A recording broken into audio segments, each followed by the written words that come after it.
two daycare workers, 56-year-old Tanya Teresa Lapsley and 63-year-old Wanda Hearn Henderson, are behind bars for allegedly abusing a toddler girl in their care.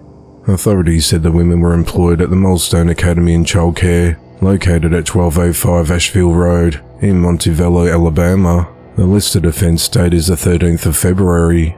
Investigators said the women slung, forcibly pulled, jerked, snatched and tugged at the 2-year-old girl, leaving her with marks and bruises while in their care inside the daycare centre. Authorities said the abuse happened on more than one occasion.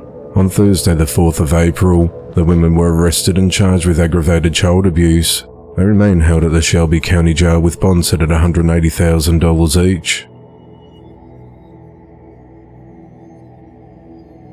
A 56-year-old man is behind bars for fatally shooting a 44-year-old man during an altercation. At 9:12 p.m. on Friday the 5th of April, authorities responded to a report of a shooting inside a home along GW Drive in the Uz community of Whitesburg, Kentucky. When officers arrived, they entered the residence and found a man deceased with a gunshot wound. The victim was identified as 44-year-old Nicholas Allen Webb.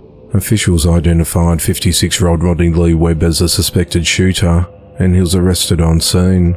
Authorities said that the two men were involved in a physical fight, and the situation escalated when Rodney pulled out a gun and shot Nicholas.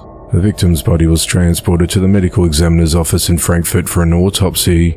Rodney was charged with murder and possession of a firearm by a convicted felon, and remains held at the Letcher County Jail. The investigation into the matter continues. 35-year-old Pablo Padilla is behind bars for fatally shooting his 36-year-old wife Desiree Lasso. At around 5 p.m. on Wednesday the 3rd of April, Desiree was taken to the Sandoval Regional Medical Center in Rio Rancho, New Mexico with a gunshot wound to her head. She later died at the hospital.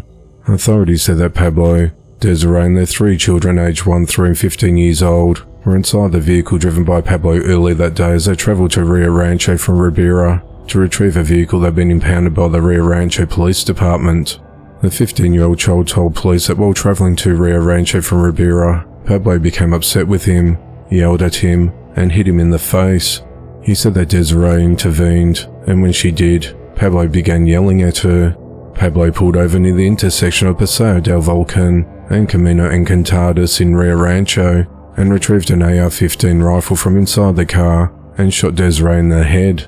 Pablo and the 15-year-old then struggled over the rifle. During the struggle, a second round fired. Pablo put the gun back in the car and drove Desiree to the hospital. During questioning by police, Pablo denied striking the child, but admitted making threatening gestures toward him. Pablo told police they'd been driving around at around 100 miles per hour to get to the impound yard before it closed, and that he and Desiree argued over the impoundment of the vehicle. He said that Desiree began striking and kicking him, and shouted, "Don't you ever hit my kid." Pablo told police that Desiree and the 15-year-old were fighting over the rifle and it went off, with a round striking Desiree in the head. Police searched the vehicle and located the rifle. During the examination of the firearm, police determined that the charging handle, sometimes called the bolt, had been pulled prior to discharge, indicating that the gun had been deliberately ready to fire. Because of this, investigators dispute Pablo's claims that the gun simply discharged during a struggle for it. Investigators also dispute Pablo's claims that the 15-year-old grabbed the rifle while inside the vehicle, because they believe the restricted space inside the vehicle would make it unlikely for the child to gain control of the weapon, such that he'll be able to shoot the back of Desiree's head. During the interview, police also located methamphetamine on Pablo. Pablo was arrested and charged with first-degree murder, possession of a controlled substance, receiving a stolen firearm, and several driving offences. He remains held at the Sandoval County Detention Center without bail. Pablo also has an active arrest warrant in San Miguel County after failing to appear for a hearing in a case where he is accused of possessing meth, being a felon in possession of a firearm. A trial in that case is scheduled to begin on the 24th of June.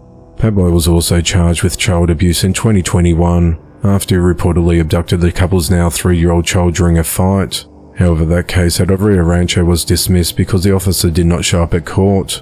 In July of 2008, Pablo pleaded guilty to 1 felony count of aggravated fleeing a law enforcement officer as part of a plea agreement. A 37-year-old man is behind bars for fatally shooting a 43-year-old woman. At 10:48 a.m. on Wednesday the 3rd of April, authorities responded to the red carpet inn at 560 Riverdale Street in West Springfield, Massachusetts, on reports of a disturbance. When officers arrived, they found a woman in the parking lot with a gunshot wound. She was taken to the Bay State Medical Center, but died from her injuries. The woman was identified as 43-year-old Angela Mercado. Upon further investigation, authorities identified 37-year-old Roman Hogwin as a suspect. Within hours of the shooting, officers arrested Roman and charged him with murder. He was booked into the Hampton County Jail. On Thursday the 4th of April, Roman was arraigned in the Springfield District Court and was ordered held without bail. The motive of the killing is unclear, as investigation into the matter continues.